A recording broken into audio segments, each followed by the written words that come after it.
Hello, my name is Ben Friedman here from Film School Dropout. It is Monday, October 23rd, 5:41 p.m. recording. And if you're keeping track of that, that means Killers of the Flower Moon has indeed released. I'm at this point right now where I have not seen this movie yet. I have not been able to carve out 4 hours to go and see this movie in the way that I like. I'll be seeing it in the next few days, but we are still continuing on with this Martin Scorsese podcast. We are on day, I think this is his 20th film, if I'm correct. Maybe I have that wrong, but we are on day, we'll call it 20. And I am talking The Aviator. Joining me today is film critic of 25 plus years, written for Huffington Post, Philly Weekly. You can currently find him writing for San Francisco Chronicle, IGN. He is also the host of the Movie Film Podcast. His co-host is Brian Hall, a TV writer. Please welcome today, Zaki Hassan, joining me. Hi, Ben. Thanks so much for having me. Hey, this is really exciting. I'm really excited to talk this movie in particular, as I am with every Martin Scorsese. I keep saying that, like, I'm excited to talk more from Scorsese. I'm always excited to do that, but I'm so interested in this movie, in this time period, in Martin Scorsese's filmography. For people who do not know you, could you give just kind of a brief background of who you are and your role in film criticism, I should say?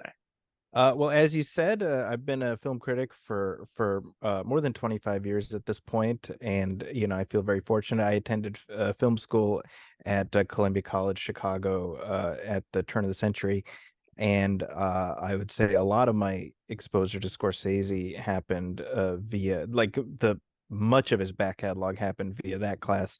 Or classes at that school, and so I think Scorsese is interesting to me because I he was my first window into sort of more personal films that still had sort of mass appeal, and I think of things like Goodfellas and even Casino, which tip the, you don't think of those as necessarily big blockbuster type movies, and yet when I was growing up, those were the ones that were quoted and really well regarded. So the Goodfellas was my entree into Scorsese.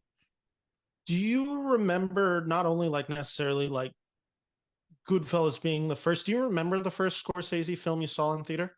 First one I saw in the theater was gosh, I want to say Bringing Out the Dead. Oh, okay, 1999, if I'm correct. And Yeah. have you been able to see every film of his since in theaters? No, I would say, yeah, oftentimes, you were sort of talking about the problem you're encountering with Killers of the Flower Moon. I mean, it was the time factor was always something that I had to work around. So, more often than not, certainly in terms of his recent output, I've watched via screeners like Academy screeners, or just waiting until they came to streaming. But I watched Hugo in the theater, which was that was a terrific experience. Gangs of New York. I have like memorable experiences I've had. Actually, Aviator, I did not see in the theater. I saw that when it came to DVD. Yeah, and I guess this kind of leads to the question: as we are Monday, October 23rd, did you get the chance to see Killers of the Flower Moon at this I, moment? I did. Yeah, I watched it yesterday. It was funny. I had planned to watch it Thursday evening. I had reserved a ticket, and I was teaching 5 classes that day from morning until afternoon.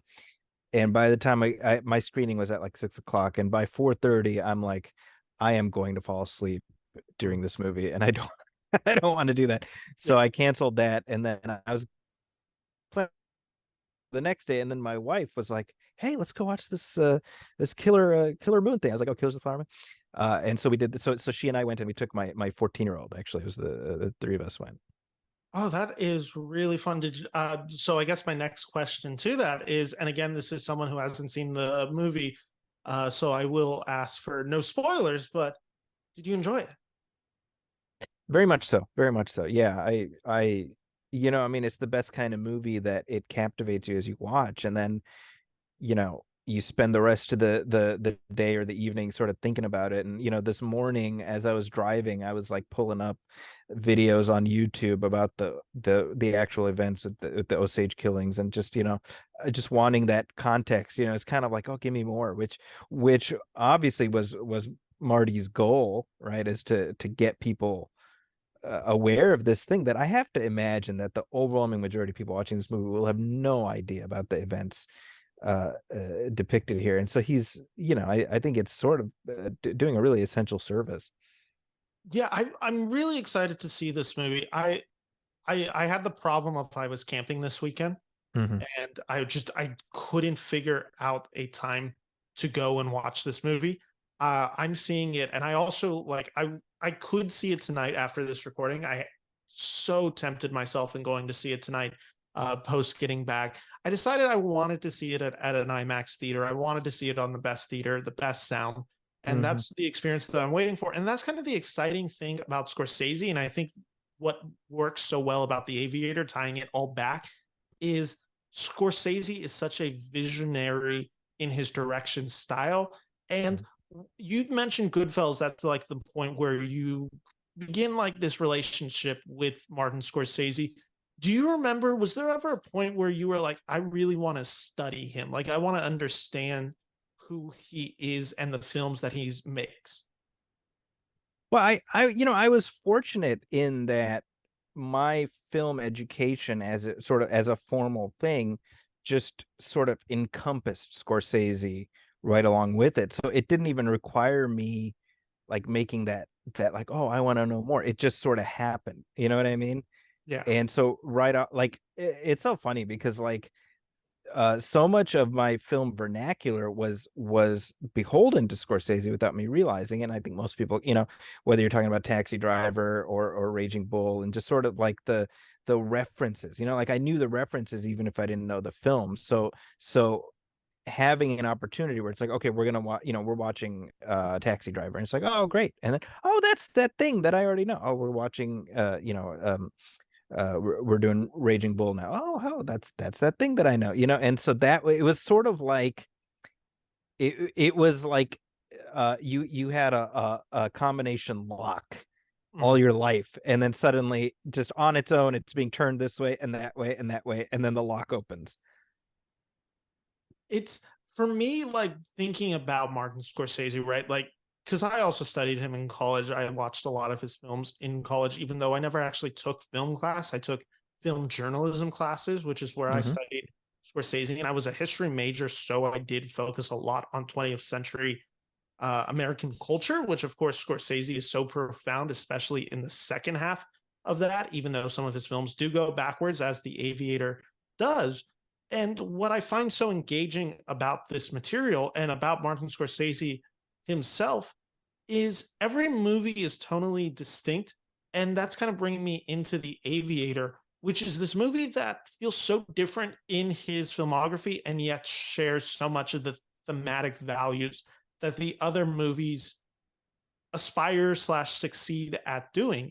Of what was your first experience with The Aviator? I know you said you watched it on DVD for the first time. I also watched it at home for the first time. This was the first year that I think I had finished the movie. I had put it in from beginning to end. I think I had watched this movie throughout, but it was always like kind of snippets or scenes, or like watching it on TBS for a little bit, then watching the second half later, all that. This, I watched it 2 times in preparation for this episode. What's your relationship though with Aviator? Do you remember watching it for the first time? Yeah, well, I always joke about this that initially watching it, and obviously DiCaprio is fantastic in it, but reflexively I'm like, he's not Howard Hughes. Terry Mm, O'Quinn is Howard Hughes, because I saw sure. The Rocketeer when I was when I was 11 Yeah. years old. So in my mind, I always joke about that. But I think for me it was sort of, this is about 6 years or so after Titanic, and DiCaprio was still sort of like it trying to find his uh find a rhythm that was separate from Jack, and to me it felt like Aviator was like his first grown-up performance after Titanic, where I was able to be like, man, he's doing something really distinct. Although, I liked him in Gangs of New York, but I think him and Scorsese really found their rhythm. Yeah, it as a biopic, I feel like it's one of the earliest examples I can think of in my experience where a biopic focuses on a specific window of time within the person's life as opposed to doing a cradle to grave thing. Mhm. And I find that refreshing personally, because I think it's better to go deep than to try to go wide. Yeah, we're gonna jump into the Aviator and talk about that, but this is such an interesting film in his filmography because Martin Scorsese is not a stranger to biopic movies. Obviously, Raging Bull being one of the most famous biography movies that Hmm. has ever been made, and the Aviator. What I find so fascinating is, and it's specifically in reading some of the criticism of this film, is people talking about the scatterbrain quality of this movie and also some of people having issues with the linear structure of this movie, and both of those are criticisms that I don't fully understand or even agree with. But the Aviator, watching it for the first time, I had such an enjoyable experience getting into this. I remember watching this movie a while ago. I'm trying to think when the first time I had watched this movie. It was probably early college, would be my guess. So I'm probably about 18 or 19 when I watched this movie. And I remember it's a period where I'm really interested in DiCaprio as a movie star because as you said, he works with James Cameron, makes Titanic, and becomes like the biggest heartthrob slash Hmm. celebrity of all time. And it really would have been easy for him to stay in that mode. He really could have done the romantic comedy, kind of taken the Matthew McConaughey approach to movie stardom of the early 2000s, starring along Kate Hudson or some of the other actresses, Cameron Diaz of that time. And he does very much the exact opposite. He works specifically with, if I'm correct, he has these three movies in a row, and it's Gangs of New York, Catch Me If You Can, and then The Aviator, which is Scorsese, Spielberg, Scorsese, like back to back to back, like, which is a pretty crazy combo. And it's The Aviator, what I find so fascinating about is more so than Gangs of New York, because Gangs of New York is Leo at the he's almost trying to play catch up with Daniel Day Lewis, where Daniel Day I Lewis is agree. out acting him in Yeah. every scene, and DiCaprio is really just trying to hold his own. And then Catch Me If You Can, he's next to Tom Hanks, who's one of the most famous, beloved actors of all times, and Hanks is incredible in that movie, and DiCaprio is as well. But that is again him trying to kind of live up to Tom Hanks. This is the first movie of his where he really gets to be in that Daniel Day Lewis, that Tom Hanks spot of this position to succeed. And Yeah. so it's an actor kind of feeling himself out. And he does so to, I think, really brilliant degrees. And then moments where it's just like, oh, had he waited another 5 years, you could have seen another layer of this actor because we know where DiCaprio went in his Yeah. career. I agree with that. Well said. Yeah.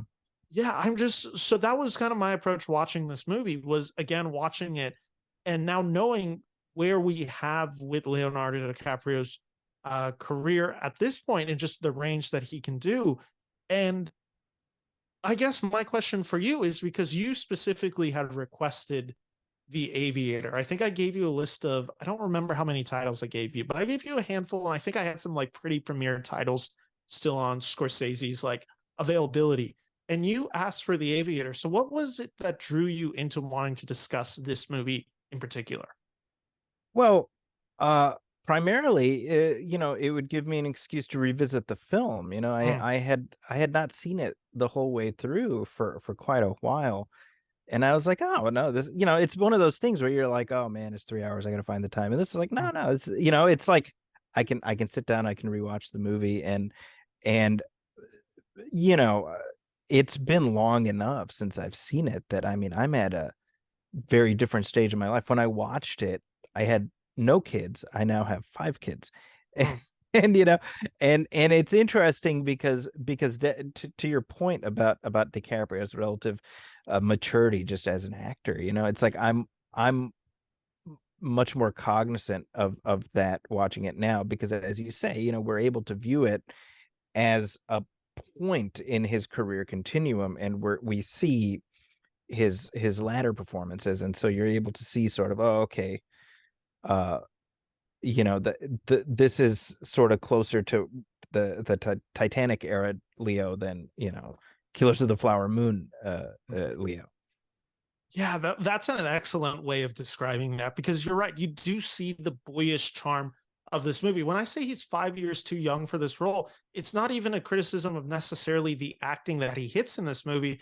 It's just something when you're watching the movie, it almost has that, I'm blanking on the way to describe it, where it almost looks a little off putting, where it's just like he's a little too young in some of these scenes where you can just see it almost has uncanny valley at times where you're watching and it's just like something's not fully clicking with me.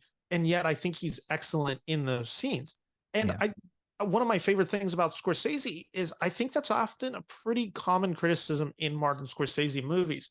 I've talked about it before, but it's like this idea of Martin Scorsese is so good at pointing out young talent and giving them the opportunities to shine, even though they're about 5 years probably removed from what will be kind of their pinnacle, their best their best skills as an actor. I think Leonardo DiCaprio is a perfect example of it, but I also think of someone like Andrew Garfield in Silence, where I'm just like, Andrew Mm, Garfield in Silence is probably too young to play this role and is a little too youthful for certain scenes, and he just isn't quite there fully as an actor yet. And I think he's amazing in Silence, but it's just a little young, and he's able to kind of do this time and time and again. He discovers young actors and actresses and puts them in the position kind of a power and just kind of gives them the freedom. I mean, I even think of someone like Matt Damon in The Departed is another guy that just he fully just works in that movie, and that's him kind of capturing that movie stardom quality. I think when we talk about Scorsese, we talk about him being such an incredible auteur and all of that, and a visionary director.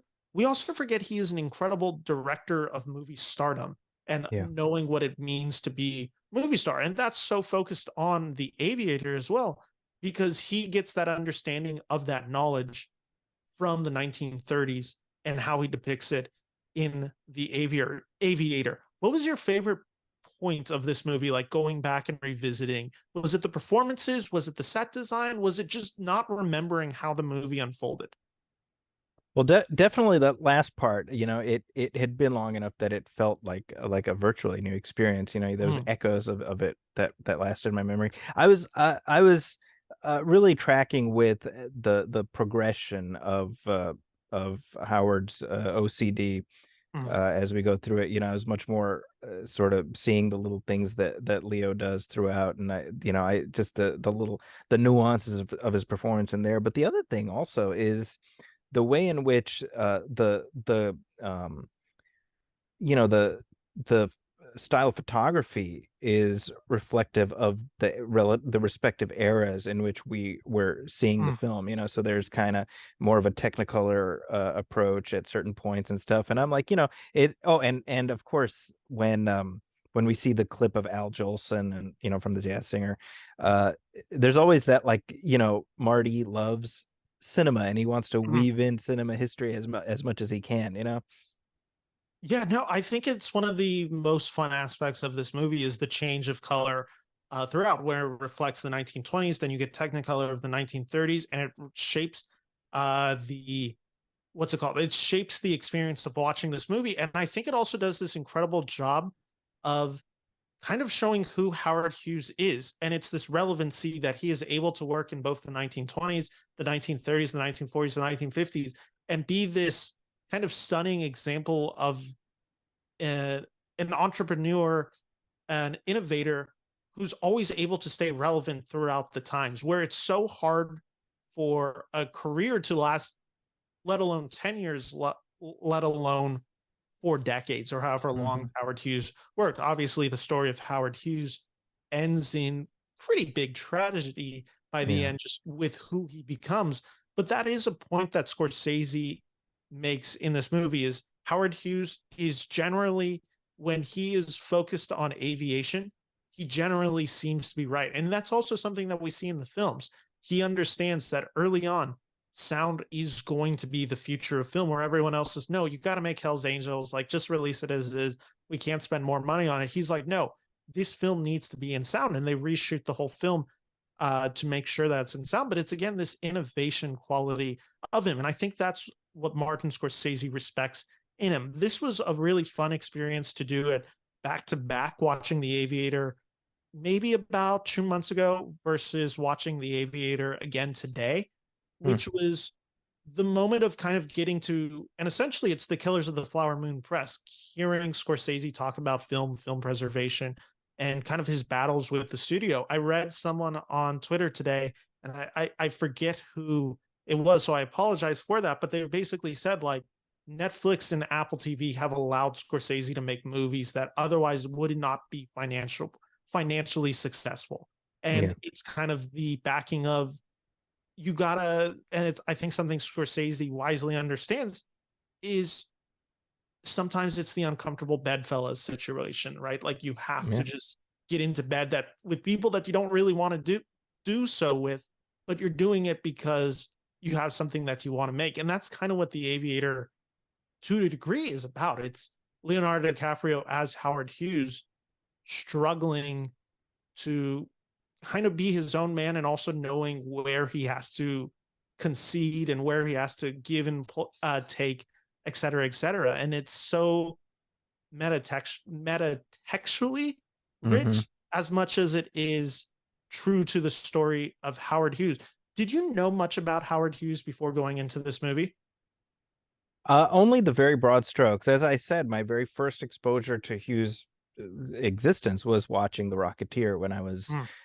11 years old, and my brother being like, "Oh yeah, he was a real guy," and so that was my initial perception of him was from that, and then throughout the 90s, I learned more about his eccentricities, and I watched Diamonds Are Forever, Mm. and in the course of reading up on that film, you realize like he was really kind of cuckoo bananas by the end of his life, and so that by the time the film came out, I had not by any means an encyclopedic knowledge of Howard Hughes, but I knew enough of like beginning, middle, and end to sort of have a framework within which to take the film in.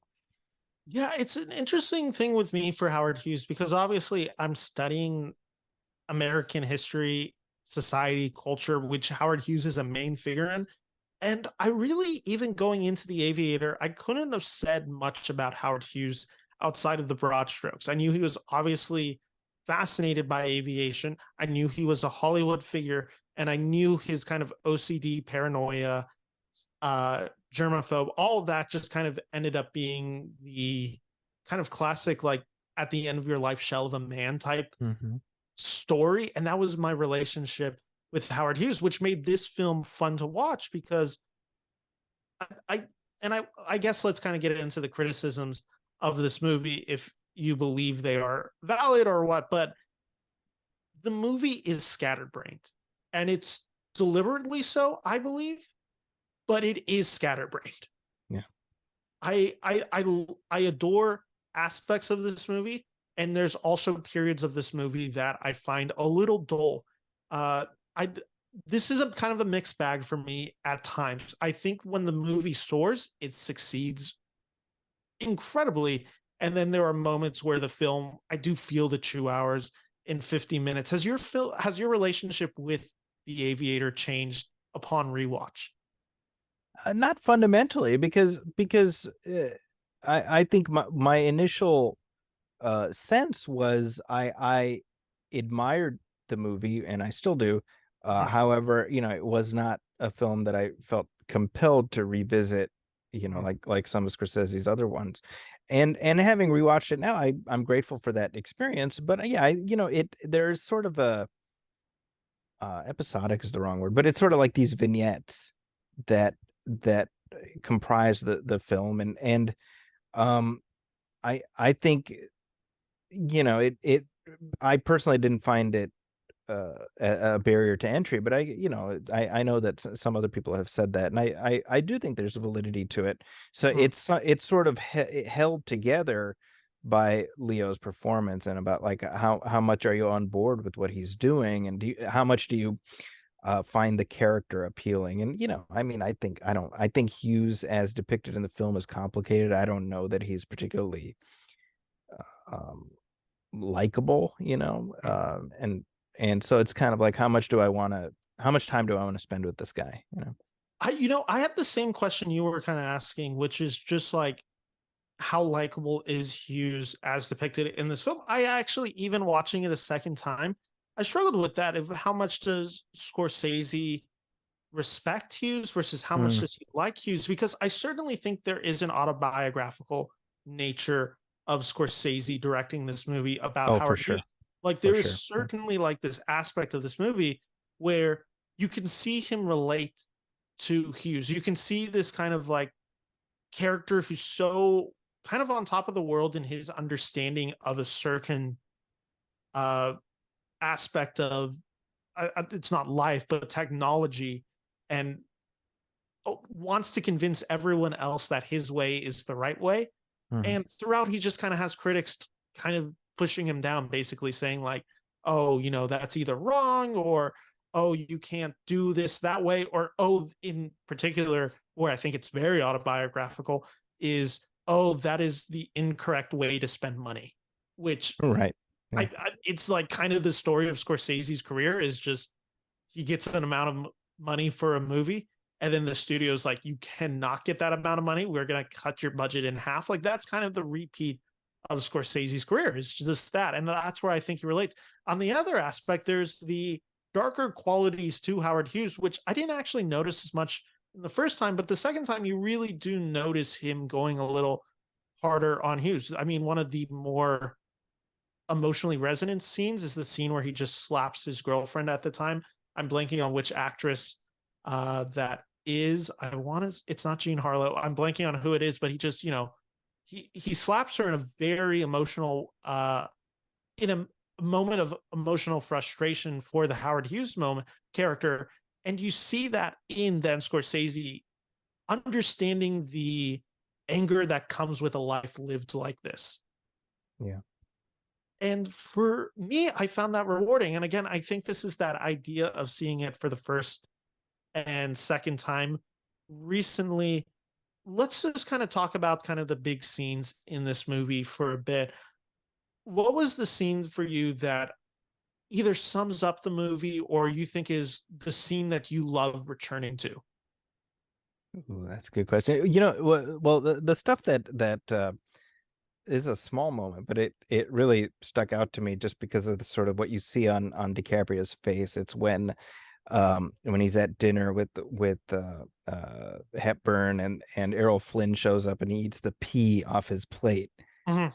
and just the look on his face, and it's like, if right? Like that's the Yeah. beauty of it when you're watching the film. If Hughes's history, then you're like, oh, okay, it's starting here. But I would love to talk to an audience member who has no idea what what eventually would happen with Hughes's life, and it's like, what do you make of that scene? It's just the performance. It's just on his face. Yeah, I that's a really good scene, and it also hits on that Technicolor aspect of this movie where the pea looks purple. It's kind of like Yep. purple and blue tint because he's now working with Technicolor, and I think that's the moments where Leo is at his best. Again, it's not that he's bad in this role. I think he's quite good in this role, but he is someone that works with accents and gets better with his ability Mhm. to use an accent as his career goes along. The accent does come in and out at times of this Yeah. movie. It never bothered me per se, but I did notice the accent at times getting lost, especially in some of the more emotional scenes where he's kind of asked to be very loud. The accent fades away with it. With that still said, where he excels, and I think he's only gone to excel even further with his acting style, is those moments you talk about, right? Which is the softer moments, the scenes where it's all expressions. One of my favorite ones, it actually, I think, happens maybe in the same scene. It's where he goes to the bathroom and he starts just washing his hands to the point that Mhm. he starts bleeding.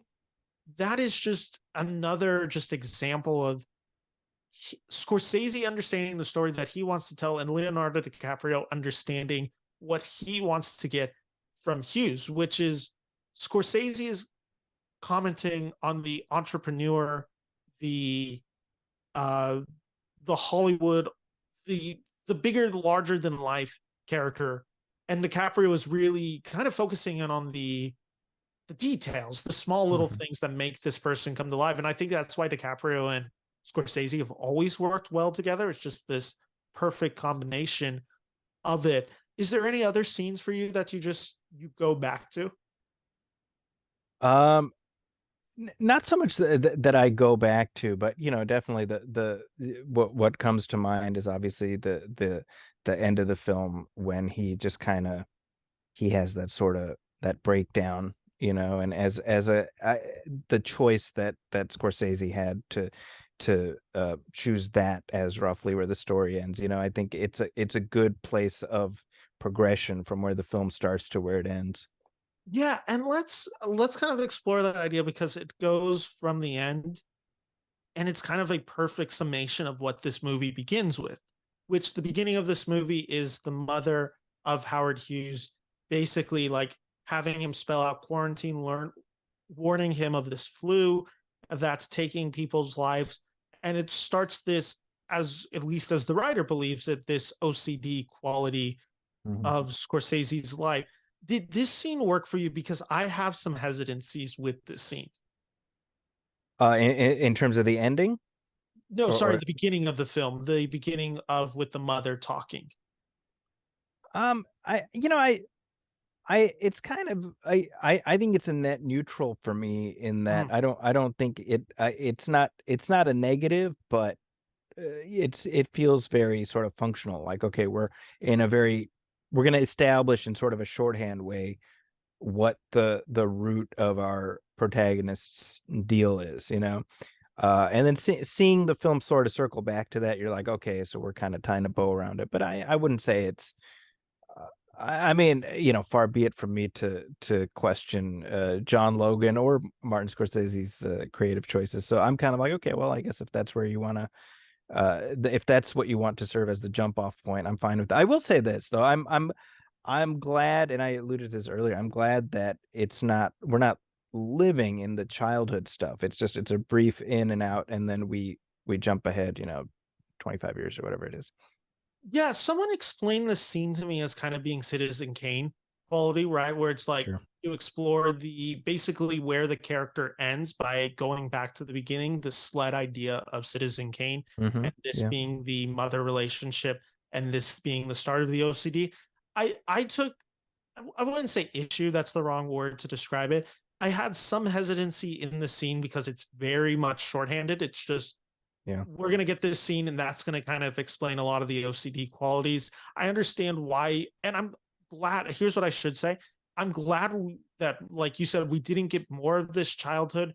At the same point, it felt like, okay, this is the fundamental thing you need to understand. And then we're not going to really touch on his childhood again or explore that. So it really did feel a little disconnected from the rest of the movie, even though I understand why it is in there. And I have some issue with how it portrays OCD like Mm, qualities where it's just like sure. it almost I don't know if it captures the root of the issue where it's just like, oh, Howard Hughes' mom told him to wash his hands because of a virus and that affected him for his whole life. Now, it also does though touch on something that this movie very much focuses on is the Freudian complex, which Right. is very prevalent throughout this movie. But kind of jumping into this movie, we start Howard Hughes is filming Hell's Angels, rewrites script, filming scenes, black and sorry, converts to sound. The rap party, we kind of start to meet everyone, and that's where the movie really starts. We get Kate Blanchett is introduced in this movie as Audrey Hepburn. And then we start getting the other cast of characters, including John C. Riley, Adam Scott, and a really young, really I don't particularly like the performance in it. It's very big and it's very accent driven, where it's just like, "Hey, old champ," like that. But I, I, it is what he's doing. But like, He's doing like dialogue out of a Howard Hughes produced movie, right? yeah, exactly. And it's like he's hitting it right. And I like Adam Scott a lot. It's just it's not working for me. The Yeah. where Adam Scott's not working for me, I think John C. Reilly is great in this movie, just like Oh, he's great. exceptionally good. Yeah. Uh, I gotta ask you about this because I have some thoughts. Catherine Hepburn in this movie, Audrey Hepburn, Catherine Hepburn. Why am I Catherine mixing Hepburn. up? Which Catherine one is Hepburn. it? Catherine. Catherine. Okay, I never know Hepburn's name. I always slips my mind, and putting it live on air, I'm just like, oops, I'm not going to know it. Uh, Hepburn, played by Kate Blanchett. This is the Oscar that wins, or this is the performance that wins her first Oscar. Do you like this performance? There's a long pause here. Yeah. Uh, I I personally I had to sort of mentally shift gears to be like, she's playing Katharine Hepburn, just go with it. Because to me, the voice it doesn't seem very like she's playing a role and it's fine, but I don't know. It felt to me like this was like, okay, well, we got to give Kate Blanchett an Oscar, and this is the next one in the shoot. I think she's delivered better performances, and it's not her fault. I think she's fine, but I don't. It doesn't particularly evoke Katharine Hepburn for me. Okay, I have the same issue, and I will just say, I'm not an old Hollywood guy. Not in the sense Mm, that I don't watch the movies. It's just that my knowledge of it is more read than it is actually watched. sure, Uh, sure. I not to say that I have a disconnect with those films, but it's sometimes harder for me to get into those. So I don't really have this huge relationship with Hepburn. And watching this movie again, so I'm kind of going into it with a blank slate on the I'm not necessarily knowing who this Hepburn character is, the way they're going to portray her, even the mannerism. So Kate Blanchett can kind of work with a blank canvas for me. And Kate Blanchett is a really good actress. And in this movie, I don't think she's bad. Like, by no No, qualities do I think she's bad. she's fine. I think that you kind of summed it up. She's fine. She is perfectly serviceable. I think the part is pretty underwritten. And she doesn't do anything that outstanding for me, in the sense that, like, she doesn't have this. There's not really a memorable Hepburn scene outside of the family dinner and her breaking up with DiCaprio as Howard Right. Hughes in this movie. I It was kind of this weird thing because, right, like, because again, hadn't seen this movie in a long time. Was like, okay, Kate Blanchett is one of my favorite actresses working today. And if you look at her two Oscar wins, it's probably for her two performances I care the least about, which is her in this movie and her in Blue Jasmine, directed by Woody Allen. They're just two of Right. the performances, and I'm just like, this is kind of the least interesting work. And I think she's better in Blue Jasmine, in fairness, but it's just, Yeah. it's a struggle for me. And watching this movie, a lot of the a lot of the female characters go a little underserved for me throughout. Yeah. No, I would agree with that. Yeah. Okay. The one that I will give credit to, and she's in the film for so little amount of time. Gwen Stefani is Oh really yeah. good. She I really is. She's really good in this role, and she looks exactly like her character. I Yeah. thought she was really good. And then I'm trying to remember. I'm pulling up the IMDb right now. The Do you remember the actress who plays the 16-year-old love interest for Howard Hughes? Oh, I'm looking it gosh. up. It is, oh my gosh. Is it Kelly Garner? I think it's Kelly Garner. She I, plays in the movie, she plays Faith of I cannot pronounce her last name. Faith Domerger. Yeah. What's her last name? You're probably gonna do a better job than I am. I'm D gonna yeah. O M E R G U E. I think it's Demerge, right? That's Okay. how I've heard. Yeah. Okay. I saw the name and I started reading. I'm like, oh, this is not gonna Uh go well. oh. Yeah, Yeah. exactly. I'm just like, that's the mental disconnect that I have. She's actually quite good in this movie as well. This is, we mentioned like favorite moments already.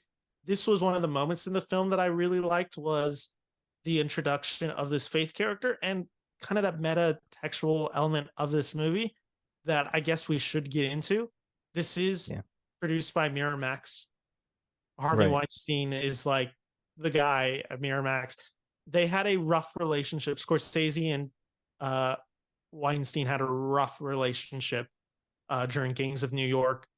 Harvey being kind of now a notorious, horrible person to work for. One as a filmmaker, and then two for every other reason. Just as a human being. Yeah, as a human being. There is this moment, and it feels very intentional because this character of Faith doesn't have much to do in this movie. It's this moment where Howard Hughes, post the breakup with Hepburn, is almost kind of doing a casting couch with who is going to be his new like star. And it's a very uncomfortable scene. The way he's just kind of pried in the corner, kind of just staring at her body, making comments, asking her age. She reveals she's 16. It's very predatory. It's kind of a tone that the movie never really hits again. It also feels very directly tied into who Harvey Weinstein is and everything everyone kind of knew about Harvey Weinstein. Maybe I'm reading too much into it, knowing who he is, but it's a very deliberate scene, and it's a very uncomfortable scene. And I think you're right. I mean, look, there is obviously an element of hindsight, but I mean, in 2004, people knew Harvey Weinstein was a piece of crap. You know, I say this all the time. You know, I grew up in the Midwest in the Chicago suburbs, and I was a film buff, in 1995, and I knew Harvey Weinstein was a piece of crap. And it's not because had some great insight. I'm just like, it was an open secret, you know? Yeah, there were like a few that I remember like growing up and then like getting into the film journalism industry. There were kind of three. It was Harvey Weinstein. Bill Cosby was the open secret as well. Everyone kind of knew Bill Cosby. And then the third one was Kevin Spacey. The Kevin Spacey stuff, by the end, I was starting to hear that for a few years period. Like that was like another of those open secrets that like you just kind of heard about. And Weinstein in particular is kind of the now, I hate to use the word classic example, but the classic example of a producer who's only in it to sexually harass and assault young female actresses who are impressionable and want to break into this industry. And that moment with Faith is pretty upsetting. It's a very upsetting scene. I agree. I'm trying to think of I will say, let me ask you this, and I'm curious if we'll come up with the same answer. Besides DiCaprio, let's take DiCaprio off the board.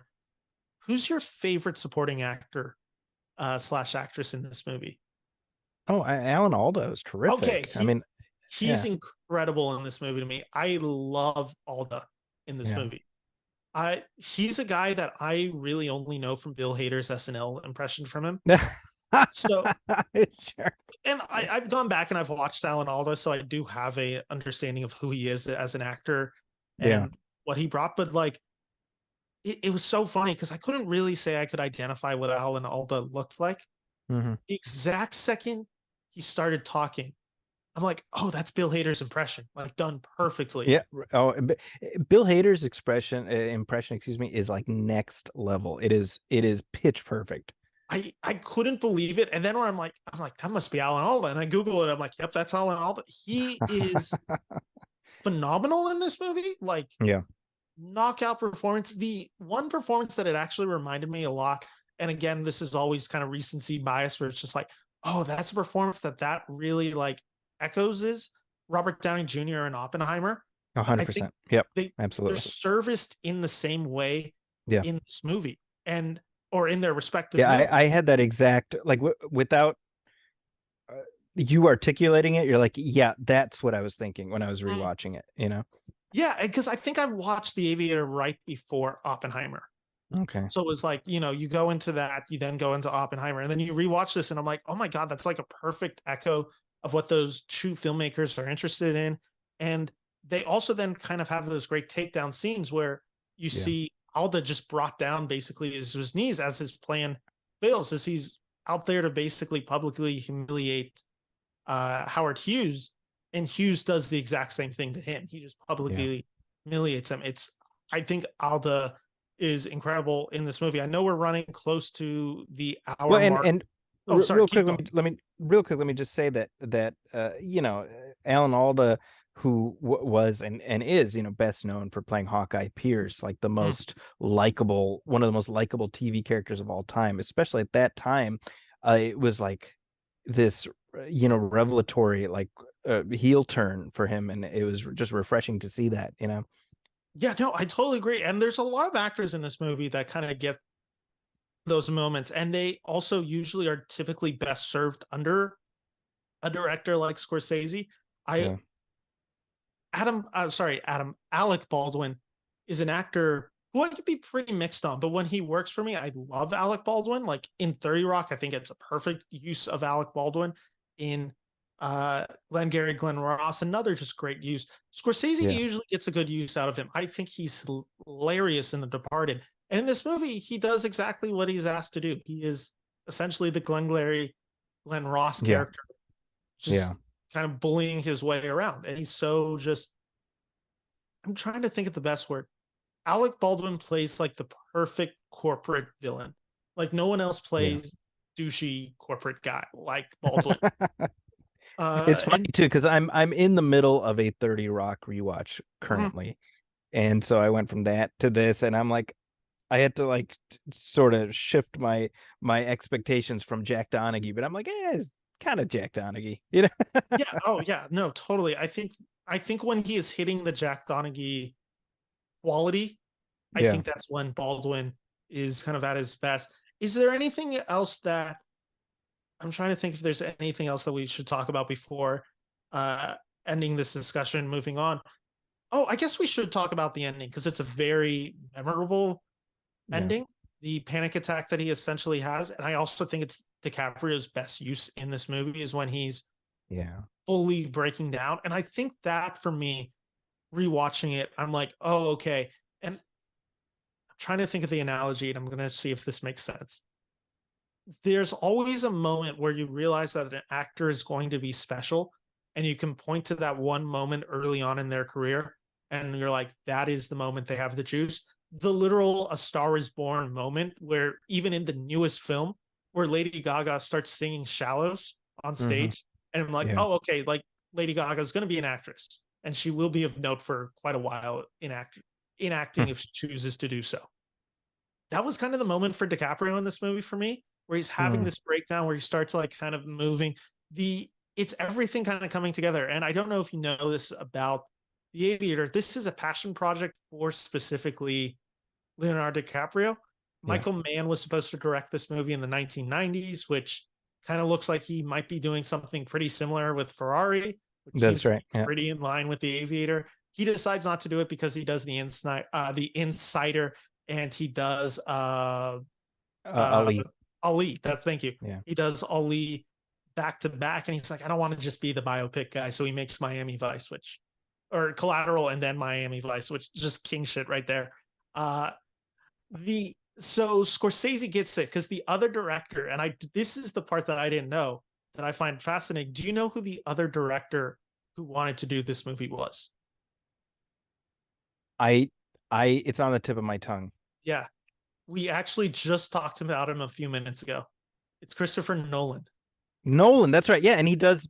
He was gonna have Jim Carrey.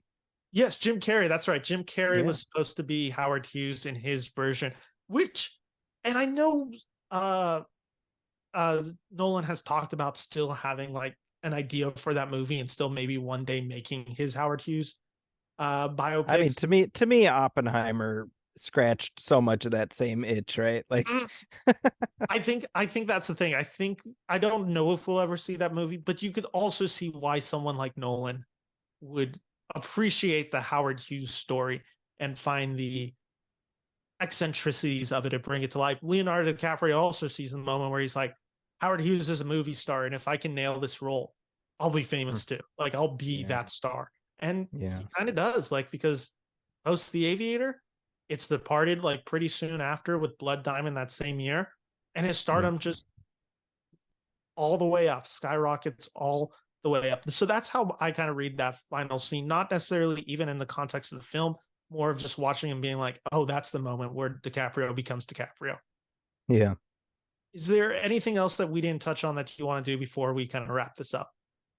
No, I think we covered it. I also I find it refreshing that there's no here's what happened after text stuff on the screen. You know, it's Mhm. just, you know, it's kind of like you can research that shit yourself. This is this movie, you know. Yeah. Like, No, I totally agree. I think that's also what works because we had talked about like this film being a little bit where I think some people were degraded as being a little bit too much of a standard biopic, which in certain scenes it certainly is. It does go yeah, kind of linear or A to B to C. It's a little disconnected where it's just like we're gonna spend like the first hour of him being the Hollywood star, and then the last 2 hours or more of his aviation. Then we have to do the plane crash in 1946. Then we have to do this trial with the senator in the early 1950s. I do love this idea that you just talked about, though, right? Where the film doesn't end with basically kind of the downfall of his life, like the 30 years later of we don't see what a lot of standard biopics would do, which is him older, kind of recluse, living, dying in Vegas, I believe is where he spends the last few years of his life, like just shut right. in his small little house or wherever he's living. I forget exactly. I think it was an apartment of some sorts in Vegas. I'm not positive on that. But Yeah, like that could have been the very standard way to end this movie. And they don't do it. You see the creeping sadness coming in from what this man's life is about to do, but it also gives him enough dignity to be like, this is tragic, and yet you can also see a life that was fully lived. I agree. So that is kind of my thoughts on the Aviator. So before we leave, I have three questions that I ask all of my guests. So we'll start with the two that are kind of tied in together. The first one being, who is an actor that never got the chance to work with Martin Scorsese when they were alive that you would have loved to have seen work with Martin Scorsese? The second part of that question being, who's an actor who's still alive who's never gotten the chance to work with Scorsese that you would love to see star or be in a Scorsese movie, I should say. Heath Ledger for the first, Mhm. Harrison Ford for the second. I so give me explain those ones because I love the Harrison Ford one, but the Heath Ledger one. What is it about Heath Ledger? Well, I mean, the in sort of in when we peer through the multiverse, through the, you know, into that Mm. world where he is still among us, it feels like an inevitability that he would have been in a Scorsese movie. You know, I uh I look at like Jesse Plemons in Killers of the Flower Moon. I'm like, I could see Heath Ledger playing that role, you know. Uh and that idea of like what he would do working with Scorsese. I mean, it's like, you know what I mean? It just feels Mm. like that would have happened. For sure that would have happened and we never got that chance. No, I totally agree with that. I think the Heath Ledger one is a great call, and it is just the case of a career gone too soon, Yeah. where you're right. He would have worked with Martin Scorsese at some point. What about the Harrison Ford one? I mean, you know, Harrison Ford is in sort of the character actor phase of his career, you know, so kind of playing you know, roles like De Niro in Killers of the Flower Moon in terms of like a really prominent supporting role. And so you know, as the movie star facade sort of comes away, you want to see him do something that really takes into account the fact that, you know, he's a living legend, and yet amazingly, he's never worked with Scorsese. Well, let's see that happen. I want to see that. No, I agree. It's the weird one because it's Meryl Streep and Harrison Ford, two of the biggest Yeah. movie stars who just have never gotten the chance to work with Scorsese. Maybe the projects never aligned. Maybe they passed. Who knows? I have two answers as well. I will say for actor who has passed away, and it made me think of it because he starred in a movie. I don't remember it was called The Aviator or Aviation. It was in like 1985.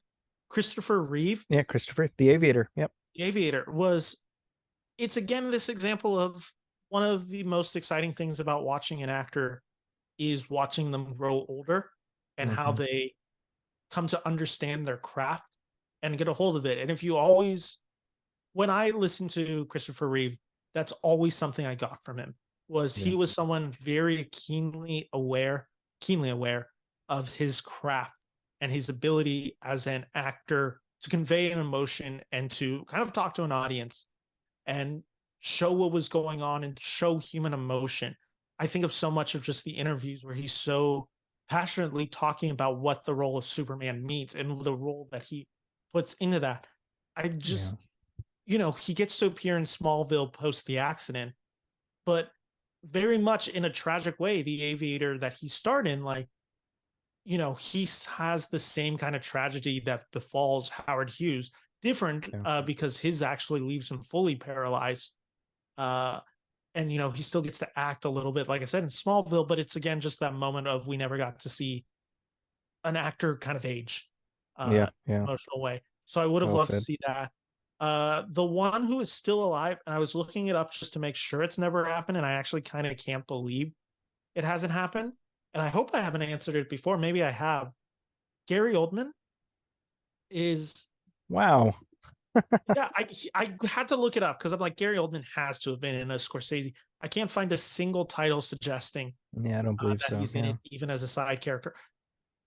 Oldman's the ultimate freak on screen. Like when Oldman commits to scary, he is scary and just so off-putting. And it's one of those challenges where you're such a great character actor that any movie Scorsese has made, it feels like Gary Oldman could be slotted in, whether it's Mean Streets, whether it's Hmm. Taxi Driver, whether it's even like After Hours, King of Comedy, or jumping to like Hugo. You could see him in any of those movies, and Yeah. his ability to transform to that, I think, is exceptional. And I would have loved to see that. And I hope, who knows how many more films Martin has in him, but I would love to see a Gary Oldman performance like that, because I also think Gary Oldman can often be an actor for hire, and he's usually quite Right. good in those movies. But it's Right. just I don't want to see him doing the hitman's bodyguard. I just would prefer him spending his time with Scorsese. So this brings us to the last question, the hardest question of all. Your top five Martin Scorsese titles, five This through is a one. tough one. Yeah, I had to I 5-1 you said. Okay. So Color of Money is Mm, a one of my favorites. I really like that movie. I feel like it doesn't get talked about enough, but I think it's terrific. Hugo would be mm. number 4. Casino would be number 3. The Departed number 2, and I got to go with the Goodfellas number 1. Perfect. I love The Color of Money. Love. We don't get that many guests who say The Color of Money. I think we've had one or two, but I think it's a exceptionally good movie. Yeah. So I'm glad you had it. Please let the people know where they can find you.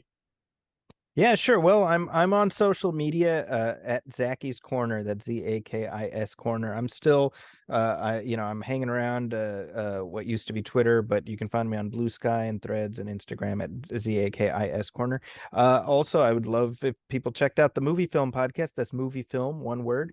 And wherever you get podcasts, you can find that. And my reviews are seen regularly at the San Francisco Chronicle and also at IGN. I also write for The Wrap. And I will make sure to have those links down in this description below. I still haven't gotten my Blue Sky invitation, so still waiting Oh, around for well, that. we'll have to take care of that for you.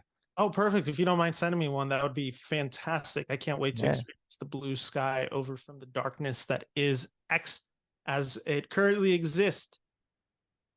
But with that all said, thank you so much for joining me. And I will be back tomorrow with The Departed. Joining me is Jeff Snyder. So look forward to that episode. Thank you all for watching. Take care.